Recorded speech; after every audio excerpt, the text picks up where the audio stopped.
జగిత్యాల జిల్లా దండేపల్లి మండలంలో ఆదివారం మహాశివరాత్రి సందర్భంగా గూడెం గోదావరి నది వద్ద పుణ్యస్నానాల కోసం భక్తులు అధిక సంఖ్యలో పాల్గొని గోదావరి నదిలో పుణ్యస్నానాలు ఆచరించారు. గూడెం గోదావరి నది ఒడ్డున స్వయంగా వెలిసిన శ్రీ మహాలింగేశ్వర ఆలయాన్ని పురాతన చరిత్ర కలిగిన ఆలయం. గోదావరి నది అవతలి ప్రాంతంలో గల జగిత్యాల జిల్లా వెలగట్టూరు మండలంలోని రాయపట్నం రెండో అన్నవరంగా పిలువబడే సత్యనారాయణ స్వామి ఆలయానికి కొద్ది దూరంలోని 63వ జాతీయ రహదారి పక్కన పంట పొలాల మధ్య గోదావరి నది తీరాన వెలిసింది శ్రీ మహాలింగేశ్వరుడు. గోదావరి నదికి ఇరువైపులా భక్తులు మహాశివరాత్రిని పురస్కరించుకొని పుణ్య స్నానాలు ఆచరించి సత్యనారాయణ స్వామి ఆలయం, శ్రీ మహాలింగేశ్వరుడు ఆలయాల్లో దండేపల్లి మండలంలో పలు దేవాలయాల్లో మహాశివరాత్రి పురస్కరించుకొని దర్శించుకున్నారు.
స్వామివారిని అభిషేకించి ఆ స్వామివారిని ఆశీస్సులు పొందగలని కోరుతున్నాను. మరియు నూతనమైనటువంటి గాలించి మీ యొక్క నూతనమైనటువంటి గాలించబడడం. మహాశివరాత్రి శుభాకాంక్షలు.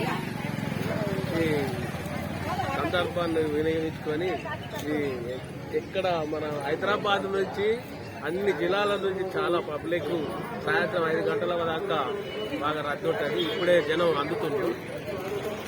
ఎందుకంటే మహాశివరాత్రి అన్ని గుళ్ళల్లో గోపురాల్లో బాగా పూజలు అందుకోవడానికి భక్తులు వేల కొద్ది రావడం జరుగుతుంది. ఈ రాయపట్నంలో కూడా విపరీతంగా చాలా జనం రావడం జరుగుతుంది. గూడెం రాయపట్నం.